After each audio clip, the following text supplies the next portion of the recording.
नमस्कार दोस्तों, कैसे हैं आप सब। स्वागत करते हैं अपने चैनल पे।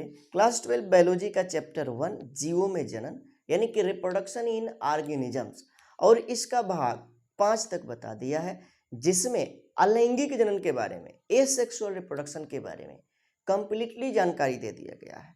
इसके साथ ही साथ कायिक जनन के भी बारे में हमने विस्तार से बताया और इसके साथ ही साथ सूक्ष्म प्रवर्धन के भी बारे में जानकारी दे दिया गया। यदि आपने उसे नहीं देखा है तो प्लेलिस्ट में वीडियो है, जरूर देखिए। आज के वीडियो में हम बात करेंगे लैंगिक जनन के बारे में, यानी कि सेक्सुअल रिप्रोडक्शन के बारे में। जीव लैंगिक जनन कैसे करते हैं, जो ऑर्गेनिजम्स है उनमें सेक्सुअल रिप्रोडक्शन कैसे होता है और उनकी विधियां क्या है, किस प्रकार के जीव की आवश्यकता होती है लैंगिक जनन करने के लिए, ये सब के बारे में कंप्लीटली जानकारी आपको इस वीडियो में दिया जाएगा। तो जुड़े रहे नारायण सर क्लासेस के साथ। और यदि आप चैनल पर नए हैं तो चैनल को सब्सक्राइब कीजिएगा, बेल आइकन को प्रेस कीजिएगा और इसे अपने मित्रों में ज़्यादा से ज़्यादा शेयर कर दीजिएगा। तो शुरू करते हैं आज का सेशन और जानेंगे लैंगिक जनन के बारे में। किसके बारे में? तो लैंगिक जनन के बारे में, यानी कि सेक्सुअल रिप्रोडक्शन के बारे में। लैंगिक जनन,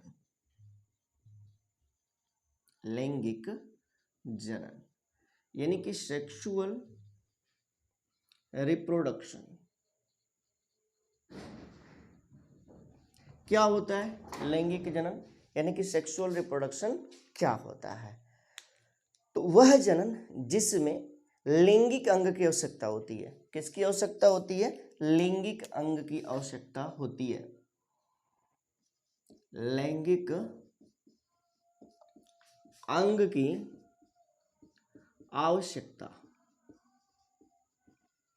होती है।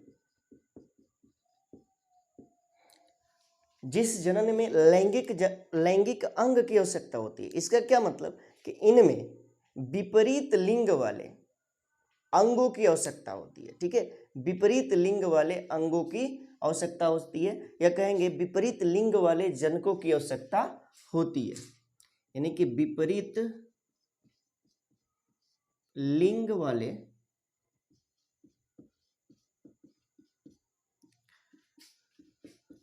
जनकों की, मतलब क्या? एक नर व दूसरा मादा आवश्यकता होती है।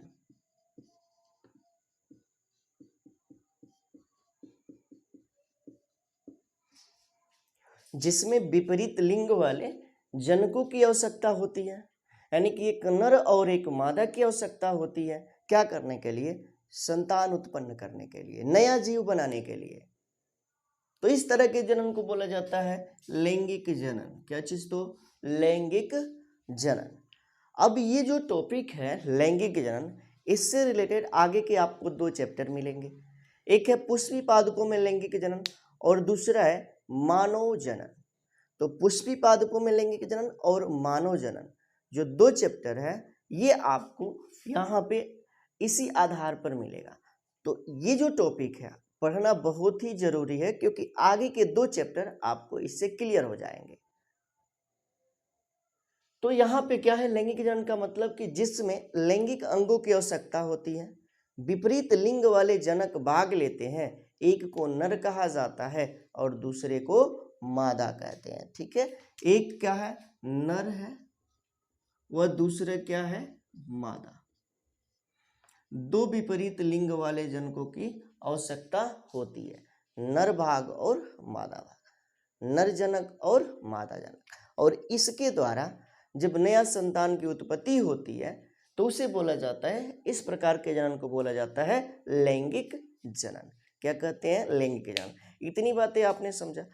अब आगे के 2 चैप्टर इस पर मिलने वाले हैं, एक पुष्पी पादपों में लैंगिक जनन और दूसरा मानव जनन। तो आगे के जो आपको 2 चैप्टर यहाँ से मिलेंगे और उसी के आधार पर आपको जो है यहाँ पे लैंगिक जनन बताया जाएगा।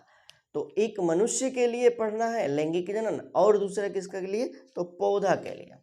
मनुष्य वो पौधा के लिए समझते चलना है यहाँ पे, मनुष्य के लिए और पौधा के लिए। तो मनुष्य में भी लैंगिक भाग होता है।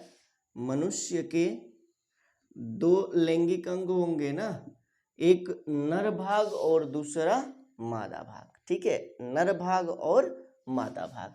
बात करते हैं नर भाग में मनुष्य में जो है पुरुष होता है और मादा भाग में क्या होता है तो स्त्री होता है। ठीक है, ये आपका नर भाग है और ये क्या है तो मादा भाग है। ठीक है, अब इसमें क्या होता है कि लैंगिक भाग तो पता चल गया।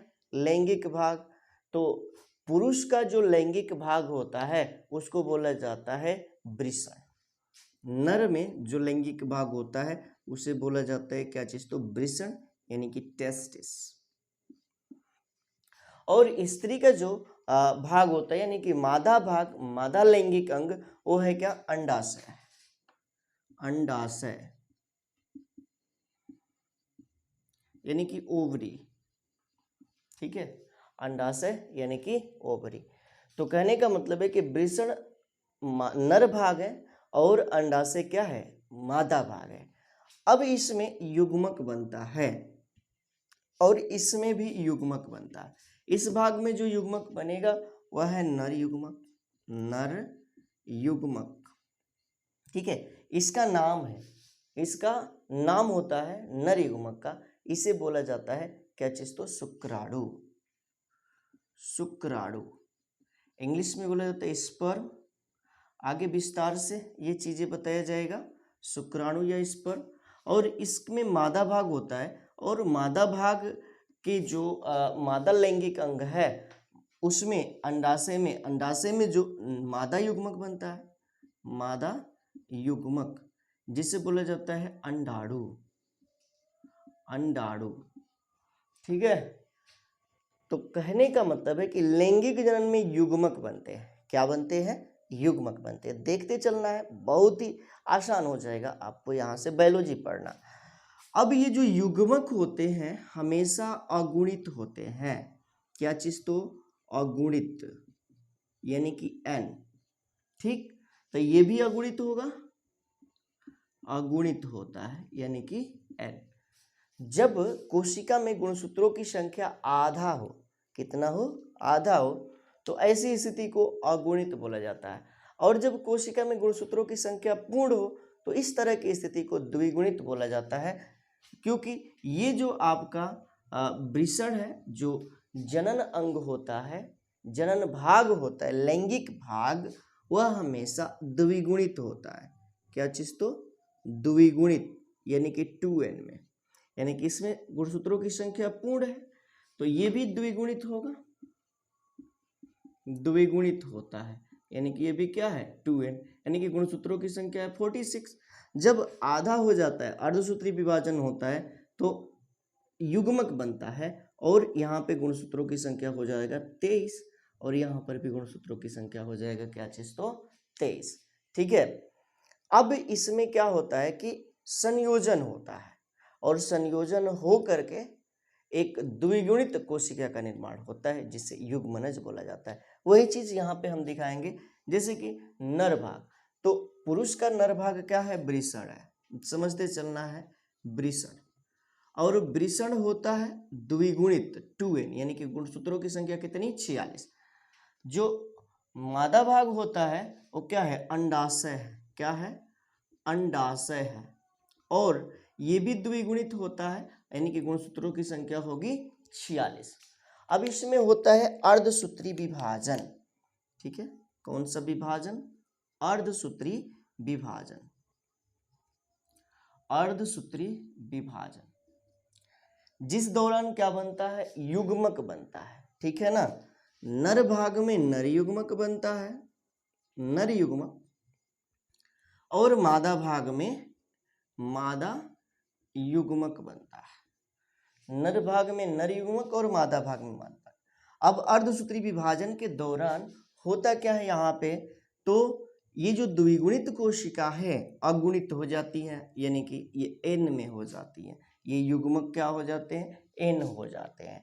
ठीक है, यानी कि गुणसूत्रों की संख्या हो जाती है 23 और यहाँ पर भी गुणसूत्रों की संख्या हो जाती है 23। जब नर और मादा युग्मक जुड़ते हैं, नर व मादा युग्मक जुड़ते हैं, संलयित होते हैं, तो जुड़ने की क्रिया को निषेचन बोला जाता है। और इस दौरान यहाँ से एक एन और यहाँ से एक एन मिल करके फिर से 2n वाली नई कोशिका का निर्माण हो जाता है। तो यहाँ से आया 23 गुणसूत्र और यहाँ से आया 23, फिर से क्या हो गया, ये 46 गुणसूत्र हो गया ना। यहाँ पे गुणसूत्रों की संख्या कितनी हो गई, 46, और इसका नाम है क्या चीज, तो युग्मनज। युग्मनज इंग्लिश में बोला जाता है जाइगोट। क्या कहते हैं, जाइगोट। उसके बाद से ये जो युग्मनज है वृद्धि करता है, अपनी संख्या में, कोशिकाओं की संख्या में वृद्धि होती है और वृद्धि के दौरान भ्रूण बनाता है। क्या चीज बनाता है, और भ्रूण बनाता है, और भ्रूण से संतान की रचना होती है। किसकी रचना होती है, संतान की। तो इस तरह से क्या हुआ कि इस नए संतान को बनाने के लिए, नए जीव को बनाने के लिए दो विपरीत लिंग वाले जीव भाग लिए, एक नर और दूसरा मादा। तो इस तरह के जनन को बोला जाता है लैंगिक जनन। इस तरह के जनन को कहा जाता है कौन सा जनन, तो लैंगिक जनन। अब एक बात याद रखनी है कि जो नर भाग से जो गुणसूत्र आया वो मादा भाग के गुणसूत्र से भिन्न है। अब यहाँ पे जो संतान में दोनों से गुणसूत्र मिल रहे हैं, दोनों से गुणसूत्र मिल रहे हैं, इसका मतलब है कि संतान के जो गुणधर्म है दोनों के गुण इसमें समाहित है। तो स्वाभाविक सी बात है कि जो नर वाला गुण होगा वो मादा से भिन्न होगा और जो मादा वाला भिन्न होगा वो नर से भिन्न होगा। इसका मतलब है कि संतान अपने जनक से, ये वाला जो हिस्सा है ना, क्या है, जनक है। क्या है, तो जनक है। और संतान अपनी जनक से क्या होती है, भिन्न होती है, और इसी को नाम दिया जाता है विभिन्नता। इसी को नाम दिया जाता है क्या चीज, तो विभिन्नता। और विभिन्नता जिस जनन की देन है उस जनन को बोला जाता है लैंगिक जनन। समझ में आया पूरी बातें। लैंगिक जनन क्या होता है, जब दो विपरीत लिंग वाले जीव भाग लेते हैं और भाग लेकर के जब नई संतान का निर्माण करते हैं तो इस तरह के जनन को बोला जाता है लैंगिक जनन, यानी कि सेक्सुअल रिप्रोडक्शन। और इसमें दो विपरीत लिंग वाले जीव का मतलब क्या, एक नर और दूसरा मादा। आपको ये पूरी बातें समझ में आ चुकी है। पुरुष के बारे में यहाँ पे दिखाया गया, पुरुष और स्त्री एक जीव के नर और मादा भाग है और इनके संयोजन से जो है नई संतान की उत्पत्ति होती है और इसी तरह के जनन को बोला जाता है लैंगिक जनन। कौन सा जनन, तो लैंगिक जनन। अब जितने भी जंतु है सभी जंतुओं में इसी तरह का लैंगिक जनन होने वाला है, उसमें भी विपरीत लिंग वाले जीव भाग लेते हैं और नई संतान की रचना करते हैं। उम्मीद है कि आपने इतना चीज समझ लिया होगा। अब इसी पर हम जानेंगे क्या, तो द्विलिंगी और एक लिंगी के बारे में। ठीक है, द्विलिंगी क्या होते हैं, जिसको कि हर्मेफ्रोडाइट या उभयलिंगी भी कहा जाता है। कहाँ कहा जाएगा ये भी हम बताएंगे, लेकिन सबसे पहले हम जंतु के विषय में पढ़ रहे हैं तो जंतु के लिए पढ़ेंगे क्या चीज, तो द्विलिंगी जीव। द्विलिंगी जीव क्या होते हैं, ठीक है। द्विलिंगी जीव, इसको इंग्लिश में बोला जाता है बाइसेक्सुअल। ठीक है, बाइसेक्सुअल। एक बात और याद रखना है, जब हम पुष्प की बात करेंगे, जब हम पुष्प की बात करेंगे तो वहां पर भी द्विलिंगी आएगा और पुष्प में द्विलिंगी को बोला जाता है उभयलिंगी, यानी कि हर्मेफ्रोडाइट। लेकिन यहाँ पे हम जंतु के लिए बता रहे हैं, तो जंतु के लिए द्विलिंगी क्या होते हैं, तो जब नर और मादा दोनों जननांग एक ही जीव शरीर पर उपस्थित हो। नर और मादा दोनों जननांग जब एक ही जीव पर उपस्थित हो तो ऐसे जीव को बोला जाता है द्विलिंगी। नर व मादा दोनों जनन अंग जब एक ही जीव शरीर पर स्थित हो तो उसे बोला जाएगा द्विलिंगी। क्या कहेंगे, द्विलिंगी, जैसे कि केचुआ, जोक, स्टारफिश, फीता कृमि, व्हेल। ठीक है, उदाहरण हो जाएगा केचुआ, जोक, स्टारफिश,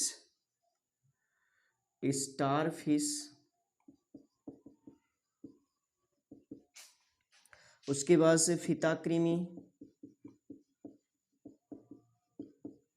व्हेल।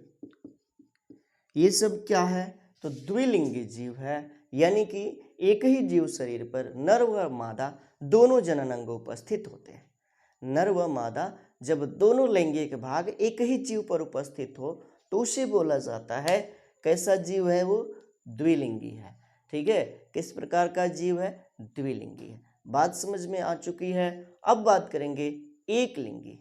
ठीक है ना, एक लिंगी जीव क्या चीज? तो एक लिंगी,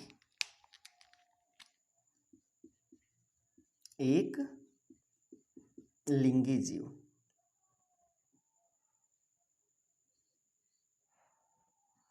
हाँ, एक लिंगी जीव क्या होते हैं इसके बारे में अब हम बात करेंगे। इसको इंग्लिश में बोला जाता है यूनिसेक्सुअल। क्या चीज? तो यूनिसेक्सुअल।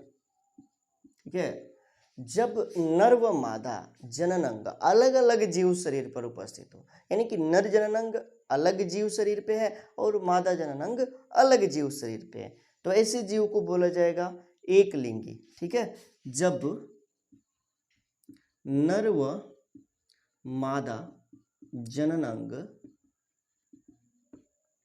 अलग अलग जीव शरीर पर उपस्थित हो तो ऐसे जीव को बोला जाएगा क्या चीज? द्विलिंगी या एक लिंगी, यानी कि यूनिसेक्सुअल। तो वे जीव जिसमें नर अलग जीव हो और मादा अलग जीव, साधारण सी बात हम कह लेंगे, तो ऐसे को बोला जाएगा कैसा जीव है वो? एक लिंगी जीव है। जैसे कुत्ता, बिल्ली, बंदर, मनुष्य, ये सभी क्या है? एक लिंगी जीव है। इसमें नर अलग जीव होता है और मादा अलग जीव होता है। ठीक है, जैसे उदाहरण हो जाएगा, उदाहरण कुत्ता, बिल्ली, बंदर, मनुष्य। ठीक है, ये बात है यहाँ पे। अब आगे पौधा के लिए पढ़ा जाए। ठीक है ना, तो पौधा का जो लैंगिक अंग होता है वह पुष्प होता है। क्या होता है? पुष्प, क्योंकि पुष्प में ही उसके नर व मादा जनन भाग होते हैं। और पौधा में अब इसमें भी नर व मादा भाग होते हैं, नर भाग व मादा भाग। क्या चीज? तो नर व मादा भाग। तो नर भाग होता है पुष्प का पुमंग, और मादा भाग होता है पुष्प का जायांग। ठीक है, मादा भाग होता है पुष्प का जायांग। अब इसमें नर युग्मक बनता है जिसे बोला जाता है परागकण। ये क्या है? नर युग्मक है, नर युग्मक। जैसे कि यहाँ पे बना ना नर युग्मक, नर युग्मक जिसे बोला जाता है क्या चीज? तो शुक्राणु। नर युग्मक को बोला जाएगा शुक्राणु, और मादा युग्मक को बोला जाता है अंडाणु। ठीक है, उसी प्रकार से यहाँ पर भी नर युग्मक है परागकण और मादा युग्मक है क्या चीज? तो मादा युग्मक अंड कोशिका। अंड कोशिका क्या है? मादा युग्मक है। ठीक है, अब इसमें भी वही रचना दिख रही है, नर व मादा, और नर और मादा के संयोजन से क्या होता है कि नर व मादा युग्मक के संयोजन से युग्मनज बनता है और उससे नई संतान की उत्पत्ति होती है। अब कहने की बात है कि अब पौधे में भी आपको एक लिंगी व द्विलिंगी देखने को मिलेगा। पौधे में भी क्या चीज? तो एक लिंगी पुष्प व द्विलिंगी पुष्प देखने को मिलेंगे। द्विलिंगी पुष्प। अब एक लिंगी पुष्प क्या होते हैं? तो वह पुष्प जिस पर कोई एक ही जनन अंग उपस्थित हो, या तो पुमंग हो या तो जायांग हो, दोनों एक साथ नहीं। ऐसा पौधा जिस पर कोई एक ही जनन अंग उपस्थित हो, ऐसे को बोला जाएगा एक लिंगी पौधा एक लिंगी पुष्प, जैसे कि तरबूज हो गया, पपीता हो गया, तरबूज, पपीता, ठीक है ना, कैसे पुष्प है, एक लिंगी पुष्प है। बात किया जाए द्विलिंगी पुष्प का, तो जब दोनों नर व मादा भाग यानी कि पुमंग और जायांग दोनों भाग एक ही पुष्प पर उपस्थित हो, तो इस तरह के जनन को बोला, इस तरह के पुष्प को बोला जाएगा द्विलिंगी पुष्प। और ऐसे पौधे द्विलिंगी पौधे कहलाते हैं।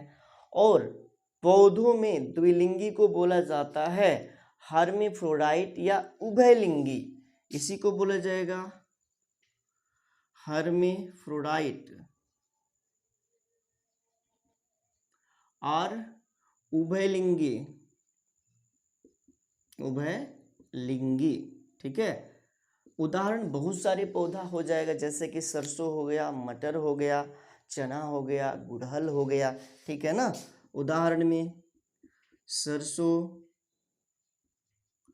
मटर, चना, गुड़हल, ठीक है।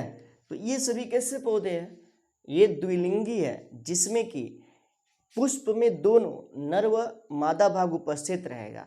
तो जब नर व मादा दोनों भाग पुष्प का उपस्थित हो एक ही पुष्प पर, तो ऐसे पौधे को बोला जाएगा द्विलिंगी पौधा। और जब कोई एक ही भाग उपस्थित हो, चाहे वो नर भाग हो, पुमंग हो या जायांग, अलग अलग पौधे पर ये दोनों उपस्थित होते हैं, तो उसे बोला जाएगा ऐसे पौधे को द्विलिंगी पौधा। और जैसे एग्जाम्पल हो जाएगा तरबूज, पपीता, ठीक है। इतनी चीजें आपने समझा। अब ये सारी चीजों को हम यहाँ पे बोलेंगे और आपको नोट करना है, और सब कुछ जो है आपको नोट करते चलना है, नोट्स बनाते चलना है साथ साथ। उसके बाद से और भी कुछ चीजों के बारे में हम चर्चा करेंगे। जनन अवस्था की बात करेंगे। जनन अवस्था ये नहीं है कि कोई जीव जन्म लिया और जनन करने लगा, ऐसा नहीं है। जन्म लेने के बाद कुछ एज को क्रॉस करता है, उसके बाद उसमें जनन के गुण विकसित होते हैं। तो जब कोई जीव जनन करने योग्य हो जाता है तो वह उसकी जनन अवस्था है, तो उस पर चर्चा करेंगे अभी। लेकिन पहले आपको ये पूरा नोट करना है, तो आपको हेडिंग बनाना है लैंगिक जनन, सेक्सुअल रिप्रोडक्शन, और इसमें लिखना है इस प्रकार के जनन के लिए विशेष प्रकार के अंग होते हैं।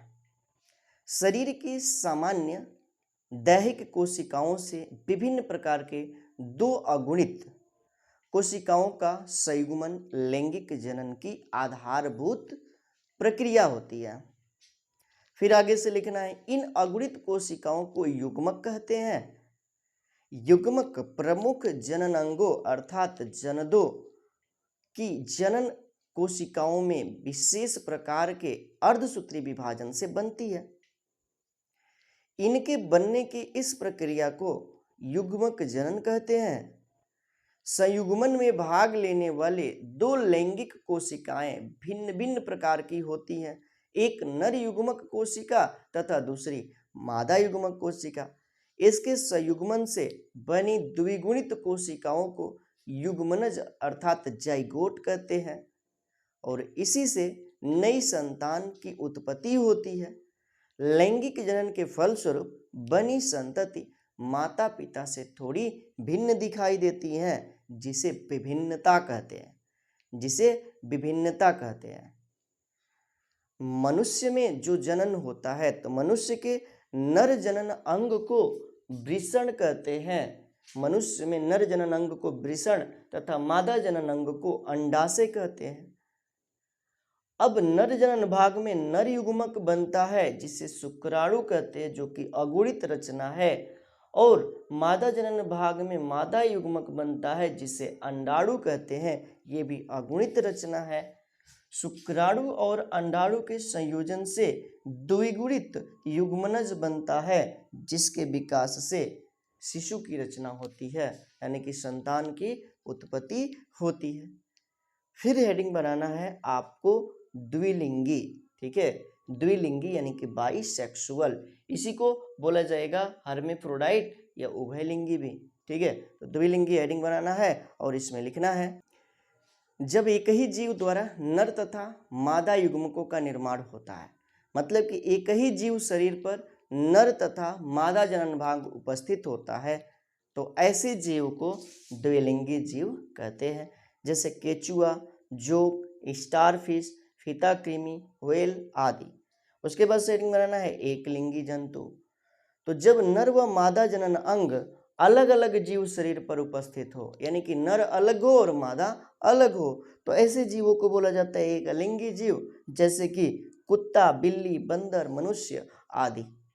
उसके बाद से आगे आपको पैराग्राफ चेंज करके लिखना है कि पौधों का जनन अंग पुष्प होता है। पौधों का जनन अंग पुष्प होता है और पुष्प में नर भाग को पुमंग और मादा भाग को जयांग कहते हैं। अब इसमें पैराग्राफ चेंज करके हेडिंग बनाना है एक लिंगी पौधा, एक लिंगी पौधा, और इसमें लिखना है जब नर व मादा पुष्प अलग अलग हो, यानी कि पुमंग और जयांग अलग अलग पौधों पर लगते हो, तो ऐसे पौधे को बोला जाता है एक लिंगी पौधा, जैसे कि तरबूज, पपीता आदि। उसके बाद से द्विलिंगी पुष्प, इसी को हर्मेफ्रोडाइट कहेंगे, इसी को उभयलिंगी कहेंगे। और इसमें लिखना है जब पुष्प, एक ही पुष्प में नर व मादा दोनों भाग उपस्थित हो, वह पौधा जिसके पुष्प में नर व मादा दोनों भाग उपस्थित होता है, तो ऐसे पुष्प को बोला जाता है क्या चीज, तो द्विलिंगी पुष्प, द्विलिंगी पौधा, जैसे कि सरसों, मटर, चना, गुड़हल आदि। ठीक है, जो चीज हमने बताया वही चीज नोट करवाया है। अब आगे हम जानेंगे जनन की प्रवस्थाएं। ठीक है, जनन की प्रवस्थाएं, आपको इस चीज का स्क्रीनशॉट लेना है और उसके बाद से हम जानेंगे जनन की प्रवस्थाएं। स्क्रीनशॉट लीजिए इसका।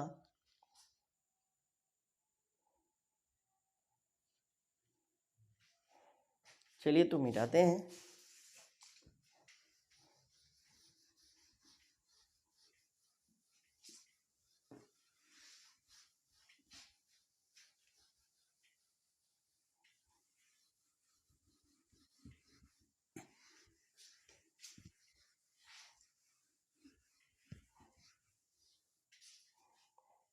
जनन प्रवस्था, जनन प्रवस्था, इसको बोला जाता है रिप्रोडक्टिव फेज।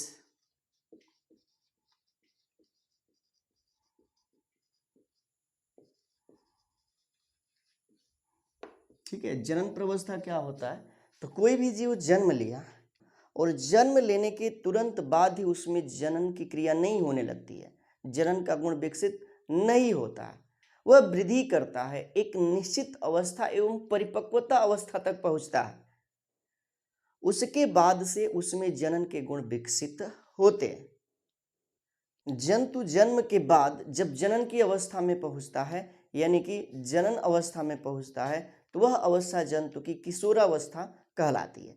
क्या कहलाती है, किशोरावस्था, और इसको बोला जाता है जुवेनाइल फेज। ठीक है, जंतु के लिए बात किया जाए, जंतु तो किशोरावस्था, किशोरावस्था। ठीक है, इसको इंग्लिश में बोला जाता है जुवेनाइल फेज। और यही बात पौधों के लिए कहा जाए कि पौधे के लिए जो जनन अवस्था है वह अवस्था बोला जाता है कायिक अवस्था, कायिक प्रावस्था, और इसे इंग्लिश में बोला जाता है वेजिटेटिव फेज। कायिक प्रावस्था पौधों के लिए, पौधों के लिए इसे बोला जाएगा कायिक प्रावस्था, प्रावस्था। इंग्लिश में बोला जाता है वेजिटेटिव फेज। ठीक है, तो कहने का मतलब है कि जंतु जब किशोरावस्था में जाते हैं, जब तब उनमें जनन की क्रिया प्रारंभ होती है, जन्म से ही नहीं प्रारंभ होती है। जैसे कि मनुष्य के लिए ले लिया जाए, किशोरावस्था 12 से 13 वर्ष की उम्र में प्रारंभ होता है मनुष्य में। तो मनुष्य में किशोरावस्था 12 से 13 वर्ष की उम्र में प्रारंभ होता है, और इसी अवस्था से मानव में जनन की क्रिया प्रारंभ होती है। तो जंतुओं में जनन प्रावस्था का विकास, उनके बाह्य एवं आंतरिक संरचनाओं में परिवर्तन, तथा कार्यकी में परिवर्तन के पश्चात होता है। यानी कि बाह्य संरचना और कार्यकी में परिवर्तन होने लगता है। जैसे कि मनुष्य में अभी हमने बताया कि जो लड़कों में दाढ़ी, मुस्कान, आवाज़ का फटना, लड़कियों में स्तन का विकास, तो विभिन्न तरह के इस तरह के शारीरिक परिवर्तन देखने को मिलती है। तब हम कहते हैं कि किस प्रवस्था में है, तो जनन प्रवस्था में है। इन सभी परिवर्तनों का नियंत्रण हार्मोन एवं एंजाइम द्वारा होता है। यानी कि जब ये परिवर्तन होते हैं तो जो हार्मोन और एंजाइम के द्वारा इनका नियंत्रण होता है। तो यहाँ पे क्या है, तो जनन प्रवस्था में जो जंतु है, किशोरावस्था को जनन प्रवस्था बोला जाता है, और जो पौधों के लिए जनन प्रवस्था आती है वो क्या है, कायिक प्रवस्था। इसी में जनन अंगों का विकास होता है। शरीर के बाह्य एवं आंतरिक लक्षण विकसित होते हैं जिनका नियंत्रण हार्मोन द्वारा होता है, हार्मोन के द्वारा होता है, और एंजाइम के द्वारा इन सभी का नियंत्रण होता है। अब इन प्रवस्था में जो यहाँ पे देखा जा रहा है जनन प्रवस्था, तो मादाओं में चक्रीय प्रवस्था आती है, चाहे वो नॉन प्राइमेट्स जंतु हो या प्राइमेट्स जंतु हो। ठीक है, तो इनमें जो है मादाओं में चक्रीय प्रवस्था आती है। जैसे कि नॉन प्राइमेट्स जो स्तनधारी है, क्या चीज, तो नॉन प्राइमेट्स स्तनधारी, ये कौन कौन से हैं, जैसे कि गाय, भैंस, भेड़, चूहा, कुत्ता, हिरन, चीता आदि। गाय, भैंस, भेड़, भैंस, भेड़, चूहा, कुत्ता, हिरन, चीता। ठीक है, तो ये सभी क्या है, नॉन प्राइमेट्स स्तनधारी है। और ऐसे स्तनधारी के मादाओं में एक चक्रीय प्रवस्था आती है जिसे मध चक्र कहा जाता है। क्या चीज, तो मध चक्र याद रखनी है। किसमें, जनन प्रवस्था में मादाओं में मध चक्र, जिसे इंग्लिश में बोला जाता है ओएस्ट्रस साइकिल। ठीक है, क्या चीज, तो ओएस्ट्रस साइकिल। तो मध चक्र ये नॉन प्राइमेट्स स्तनधारियों के मादाओं में देखने को मिलता है। किसमें, तो मादाओं में। यही जो प्राइमेट्स जीव है, प्राइमेट्स जंतु है, कौन, प्राइमेट्स, प्राइमेट्स जैसे कि बंदर हो गया, एप्स हो गया, या मनुष्य हो गया, इनकी मादाओं में एक साइकिल देखने को मिलती है जिसे बोला जाता है, क्या चीज, तो ऋतुस्राव चक्र, यानी कि मेंस्ट्रुअल साइकिल। क्या चीज, तो ऋतुस्राव चक्र, इंग्लिश में बोला जाता है मेंस्ट्रुअल साइकिल। ठीक है, तो ये देखने को मिलता है प्राइमेट्स में, जैसे कि बंदर, एप्स, मनुष्य की मादाओं में, और ये देखने को ये चक्र मिलता है किसमें, तो नॉन प्राइमेट्स स्तनधारी में, यानी कि गाय, भैंस, भेड़, चूहा, कुत्ता आदि में। अब बात किया जाए नॉन प्राइमेट्स क्या होते हैं, प्राइमेट्स क्या होते हैं, तो नॉन प्राइमेट्स ऐसे जीव होते हैं, ऐसे जंतु होते हैं जिसको जनन के लिए एक निश्चित समय की आवश्यकता होती है, और इनमें जो मध चक्र चलता है, इनमें जो मध चक्र चलता है वह 21 दिन का होता है। किस दिन का, कितने दिन का, 21 दिन का। और प्राइमेट्स ऐसे जो जंतु है जिसको कि जनन के लिए किसी मौसम की आवश्यकता नहीं है, किसी भी मौसम में जनन करते हैं ये, और इसमें जो है इसका जो ऋतुस्राव चक्र चलता है वह 28 दिन का होता है। कितने दिन का, 28 दिन का। और बातें इसमें याद रखनी है कि जो मध चक्र है इसमें कोई भी रक्तस्राव नहीं होता है, रक्तस्राव नहीं होता है, लेकिन ऋतुस्राव में यानी कि मेंस्ट्रुअल साइकिल में रक्तस्राव होता है, रक्तस्राव होता है। जैसे कि मानव जनन आपको बताया जाएगा तो उसमें ये जो रक्तस्राव के बारे में कंप्लीटली जानकारी दिया जाएगा। जैसे कि मानव जनन अंग में मादा जो जनन अंग होता है उसके मादा जनन अंग में 3 तरह की लाइन देखने को मिलती है, पेरीमेट्रियम, मायोमेट्रियम और एंडोमेट्रियम। तो जो एंडोमेट्रियम लाइन है वो क्या करती है कि जो निषेचित अंड होता है उसके लिए पोषण तैयार करती है, लेकिन हमेशा तो निषेचन होता नहीं है। तो इसलिए क्या होता है कि जो एंडोमेट्रियम लाइन है वो टूटने लगती है और रक्तस्राव योनि मार्ग से बाहर आने लगता है, और इसी को बोला जाता है क्या चीज़, तो ऋतुस्राव। ये सारी जानकारी आपको जो मानव जनन वाले चैप्टर में दिया जाएगा। तो इतनी चीज़ें आपने समझ लिया। जो मौसमी प्रजनन करते हैं, मौसमी प्रजनन वही आपके नॉन प्राइमेट्स स्तनधारी है, और जो क्या सतत प्रजनन करने वाले हैं वो क्या है, प्राइमेट्स हैं। क्या है, तो प्राइमेट्स है। इतनी चीज़ें आपने समझ लिया कि नॉन प्राइमेट्स और प्राइमेट्स क्या होते हैं। तो आपको हेडिंग बना लेना है, क्या चीज़, जनन प्रवस्था, और इसमें लिखना है लैंगिक जीवन आरंभ करने से पहले सभी जीव अपने जीवन में वृद्धि की एक निश्चित अवस्था एवं परिपक्वता तक पहुँचते हैं। जंतुओं में इसे किशोरावस्था तथा पादपों में कायिक प्रवस्था कहा जाता है। आगे से लिखना है जंतुओं में जनन प्रवस्था का प्रारंभ उनके बाह्य एवं आंतरिक संरचनाओं में परिपक्वता तथा कार्यकी में परिवर्तन के पश्चात होता है। इन सभी परिवर्तनों का नियंत्रण हार्मोन एवं एंजाइमों द्वारा होता है। कुछ जंतुओं जैसे मनुष्य में जनन प्रवस्था प्रारंभ होने के समय द्वितीयक लैंगिक लक्षणों का विकास होता है। नॉन प्राइमेट्स स्तनधारी जैसे गाय, भैंस, भेड़, चूहा, कुत्ता, हिरन, चीता आदि में जनन के दौरान ऐसे चक्रीय परिवर्तन होते हैं जिसे मध्य चक्र यानी कि ओएस्ट्रस साइकिल कहते हैं, ओएस्ट्रस साइकिल कहते हैं। जबकि प्राइमेट्स जैसे बंदर, एप्स, मनुष्य में इसे ऋतुस्राव चक्र यानी कि मेंस्ट्रुअल साइकिल कहते हैं। ठीक है, इतनी चीज़ें आपने समझ लिया। अब जो है आगे पढ़ा जाएगा जनन की, लैंगिक जनन की घटनाएं क्या होती हैं। तो लैंगिक जनन की घटनाओं के लिए आपको इंतजार करना होगा। अगले वीडियो में हम लैंगिक जनन की घटनाओं के बारे में स्टार्ट कर देंगे। तो उम्मीद है कि इतनी चीज़ें आपने समझ लिया होगा। यदि समझ में आता है तो ज़रूर कमेंट के माध्यम से बताएं, वीडियो को लाइक करें और इसे अपने मित्रों में ज़्यादा से ज़्यादा शेयर करें। ऐसे ही वीडियो आपको रेगुलरली यहाँ से मिलती रहेंगी। तो मिलते हैं अगले वीडियो में, तब तक के लिए thank you, thanks for watching. जुड़े रहें नारायण सर क्लासेस के साथ।